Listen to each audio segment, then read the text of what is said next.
I have a dream, that's all I need. I'll make it happen with some work and belief. Know what I want, so I'll take it on. I've made mistakes, but mistakes make you strong. Hi there, I'm JB. In this video, I'll take a look at what AI company I will consider investing in. Basically, a small intro to how I think about AI. Well, let's start with the basics. A lot of people are looking for AI companies and trying to determine which one is going to win, and in my opinion, that's a bad strategy. Why? Why is that a bad strategy? Well, let's start from the bottom. What is AI even? Is AI everything you hear in the media? Artificial intelligence meaning AI? Let's hear from the master Jason Douma, and he's quite right. That what most people call AI is more like machine learning than a real AI. You know, when AI wasn't as hot, as trendy as it is right in this moment, Right. there weren't a lot of people who were trying to get attention by throwing the word around to the degree. I mean, it's in the tech business, AI has been hot for varying degrees of hot for quite a while now. Machine learning is kind of a better term to be using for things like ChatGPT at this particular point. AI has all these connotations that different people bring to it, especially AIG. When you get to AIG, or like the more you go up the scale of loftiness of the term, the more different things people bring to it, and the harder it is to talk about it without dragging in all this baggage. So machine learning is it's the building machines who acquire their functions through learning from data. That's machine learning, teaching machines to learn from data so that they can provide functions. And that's what ChatGPT is. That's what Stable Diffusion is. Like all of this neural networking stuff, that's a subset of machine learning. And all the stuff that's really happening right now is machine learning. Machine learning is a subset of AI. So you can call it AI if you want. But a lot of the bigger things, like, does it have emotions? Is it conscious? There are all these other ideas that are kind of caught up in AI. They're not part of machine learning, right? Machine learning is just like, can I build a piece of software and does it get better from using data, right? So FSD, is machine learning. ChatGPT is machine learning, right? And machine learning, it's been baked into things for a long time.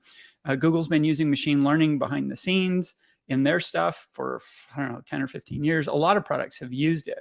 But when neural networks took off, machine learning started working on a whole new level, because machine learning, neural networks turn out to be, they scale really well. You make them bigger, you give them more data, and the performance increases.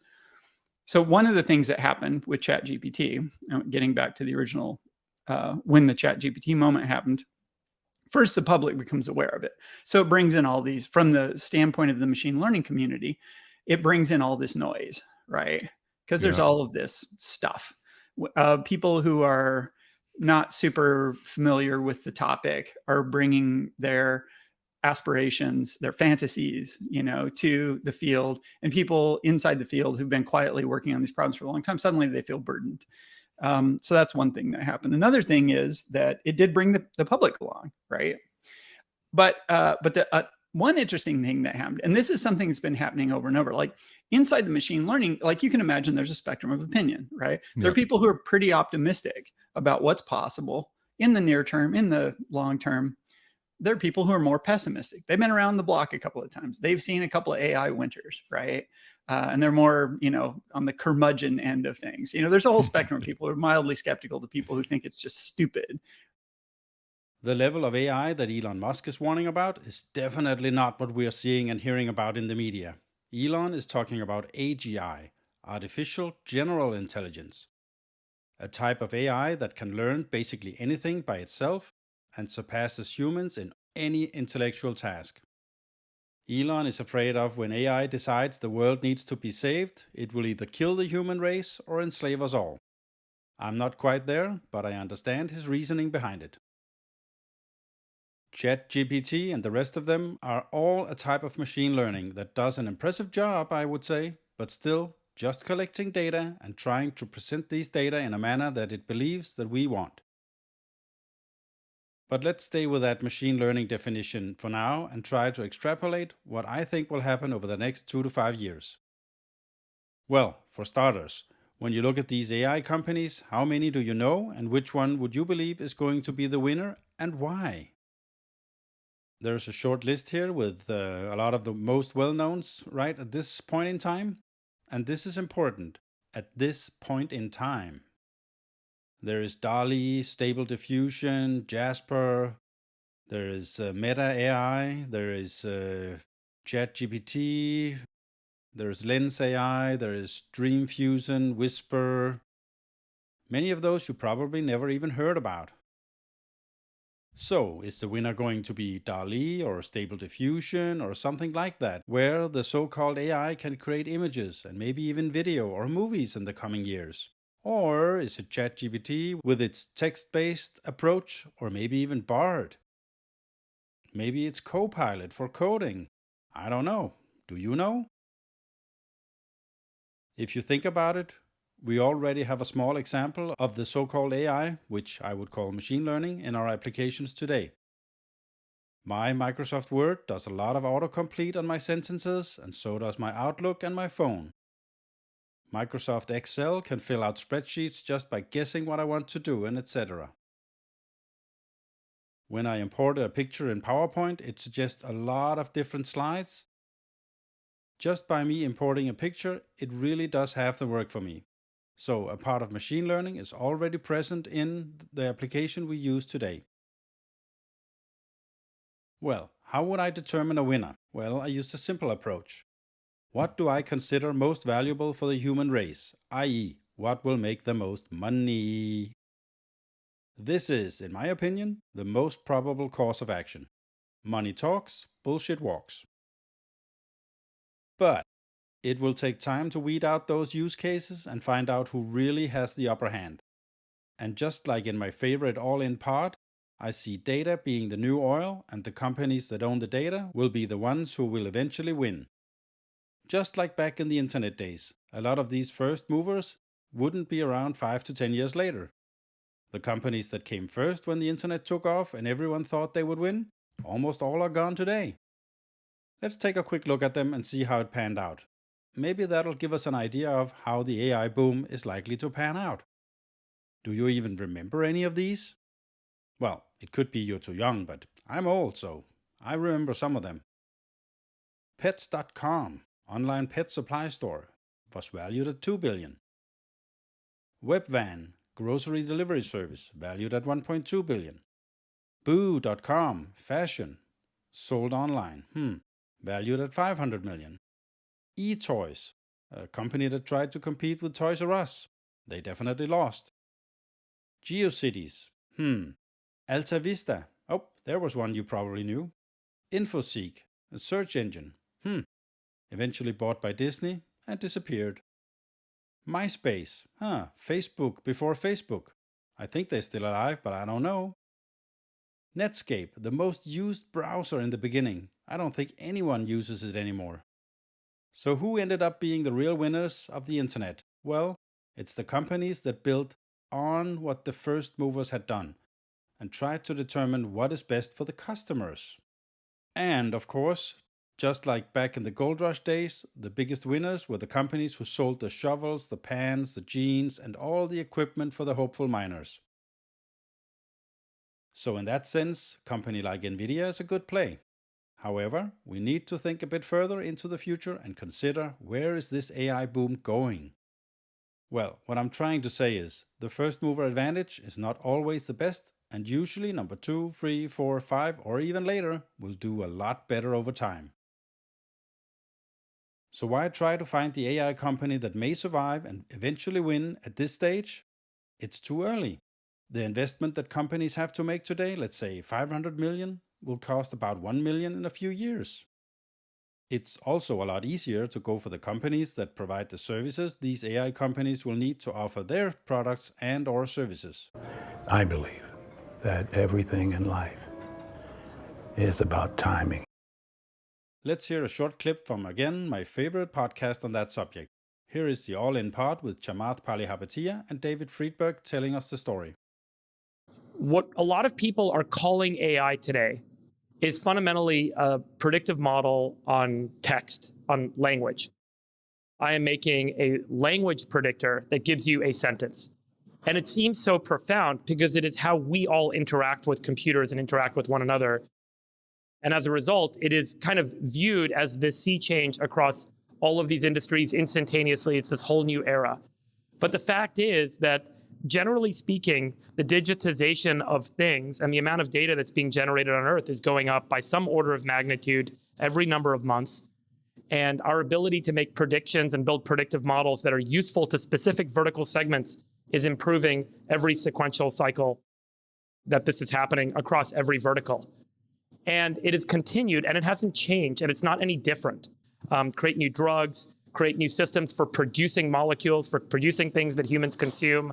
And it is all buoyed by machine learning applied to large data sets and genomics and other metadata associated with human health and biology. The era of what people are now calling AI is an interface layer of language that's really creating transformational opportunities on how these tools, how these systems, how these models can be utilized and provided to all these different verticals. And allows us to rethink business models, to rethink interaction models, and to really change the economics of different businesses and the utility and the productivity of humans, because it is about speech, it is about communication, it is about what we fundamentally do as a species. So I would argue that the general trajectory of machine learning, the general trajectory of data generation and our ability to make predictions, generate value across all these different markets is continuing in the way that it has been continuing for the last 20 years. And it is profound in its own right. And I wouldn't say that there's a massive sea change in that evolution because of large language models. Foundational models are getting disrupted every other week. They're being decreased in size. Parameters are being reduced. They're being commoditized. You can run these things on M2 chips. Everything is up in the air right now, and it's friggin' nuts. You're going to invest in a company at a $500 million valuation, and 6 weeks later, it's going to be worth zero because someone open sourced the exact same thing that you can now do for 100K. So that's very difficult and very different than, but there are still like these incredible points of inflection happening across all these other industries with respect to machine learning.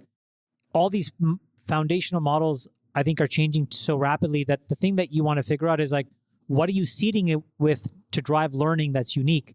And that's a data problem. So there's an example that I've given. This was an example given to me by Nikesh Arora. So I'm not going to take credit for it. He's the CEO of Palo Alto Networks, but he was telling me, when you look at travel, the travel space, all the public travel companies are like $300 billion of public market cap. Expedia, Travelocity, all these companies. But they're pure middlemen. And they sit on top of a data feed that comes from a handful of companies. One of them is Sabre. And so I went and I looked at Sabre. Sabre is like a $1.3 billion company, a small little company. But they are the ones that go into all the airlines, extract all this gobbledygook data, normalize it, and allow Expedia, Travelocity, Booking.com to exist. In a world of machine learning and AI where theoretically you can have conversational languages inside of WhatsApp or Messenger or Instagram, you see this beautiful picture, you're like, book me a ticket to that place. Well, Sabre is actually the key value creator there. And all these Expedia examples that are plugins to GPT make no sense. They make no economic sense. Those companies should go to zero. So I've used that as a forcing function for me to try to prove that there's really these two barbells. It's a barbell, bookends. One is a silicon and one of these sort of like data providers. That's probably an investable thing that's defensible. Everything in the middle, I think what Friedberg said is true, which is today it looks like it's worth a couple $2 billion, tomorrow's worth nothing. And so I think you have to be very careful. So, as the guy says, the chat GPT moment is when everybody realizes that machine learning has a real-life use case. This is one of the main reasons why NVIDIA has done so well lately. And they could be right. The big winner could be NVIDIA using the picks and shovels strategy. But in my opinion, NVIDIA will not be the long-time AI winner. I believe in a specialized AI, and they will be running on much smaller devices and eventually personal devices, just like your phone or wearables. So what's the way to play this AI boom? Well, there are 3 types of winners that will win no matter what. The ones who own or have the data, the ones who make the hardware needed to get the data, or those who own the infrastructure or access for the hardware to access the data. Nvidia is a number 2 company, and I honestly think that their position is going to get disrupted in 3 to 5 years. If you heard the Lex Friedman interview with Mark Zuckerberg, he makes some very good points. There is not going to be one AI to rule them all. There's going to be a lot of small specialized AIs. They will do the job you need, and they will be really good at it. Just think about it. Do you want one AI that has everything about you, all your information? Or is it much better to have a little specialized AI that has only the information that it needs? Like a doctor, for instance, or a lawyer. Think of it like a specialized butler or assistant. It knows everything about you on that specific task that it's made to perform. Let's just hear the clip from that podcast. There's this notion of like, you're going to have an assistant or an agent who you can talk to. And I think probably the biggest thing that's different about my view of how this plays out from what I see with OpenAI and Google and others is, everyone else is building like the one singular AI, right? It's like, okay, you talk to ChatGPT or you talk to Bard or you talk to Bing. And my view is that there are going to be a lot of different AIs that people are going to want to engage with, just like you want to use a number of different apps for different things, and you have relationships with different people in your life who fill different emotional roles for you. Again, this was just to point out that we are in the beginning of the AI revolution, and maybe it's more like an evolution. Are we going to pick winners at this stage? I won't. If so, my picks will be someone that's in the before-mentioned 3 categories, and there I find Microsoft, as they had a lot of users for Azure and Office. It would be Meta, Facebook, because of their data advantage. They have a lot of data. And also Google, as they have an immense amount of data. But the problem will be, if some kind of legislation is coming to protect the user's data, well, then these AIs don't have access to the data anymore. That's the joker I, as an investor, fear. So, what's the point of this video? Well, hopefully to convey my opinion and make you think twice before jumping into any AI startup with a fancy name and no real tech or just hype. We've all tried it, gotten caught up in the hype, and maybe even buying some company because they're in the media or something like that. Please don't do that. We have to think long term.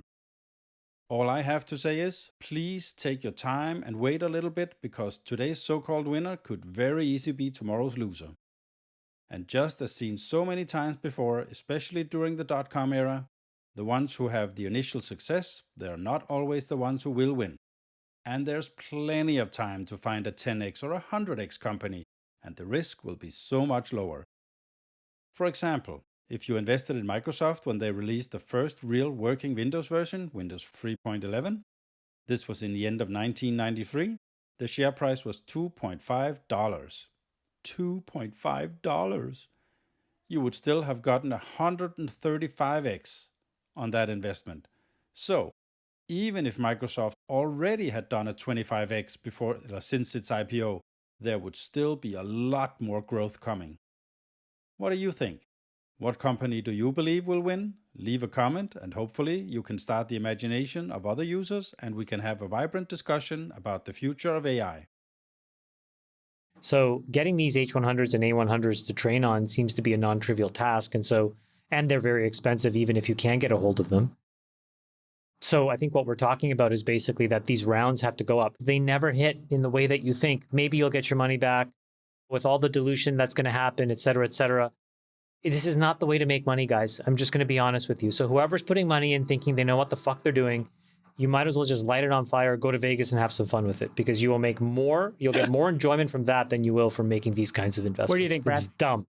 Stupid. My God, these people that put the money in the seed round should have just bought NVIDIA. Buy some call options so you'd make more money. Well, and there's downside It's protection because insane. NVIDIA has a floor. And by the way, because just in case Mistral doesn't work, NVIDIA will sell those H100s to somebody else. The who will resale win. value. If you find some value in this video, please give it a like. It really helps the channel out and gets shown to other users. And maybe even consider subscribing. It's totally free, and maybe, just maybe, you can find some value in one of my next videos. maybe even in my valuation series. Here I look at companies and put my value on them.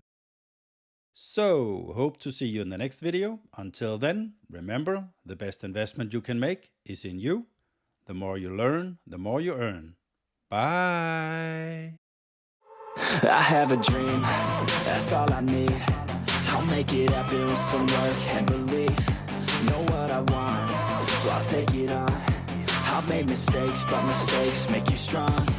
Let's break it down for a minute. I want the crown, I'm gon' get it. You hear me loud, man, I'm winning. Yeah, Charlie Sheen will be grinning. These ladies know that I'm sinning, and this is just the beginning. I'm closing in the ninth inning. There ain't no point in resisting. Living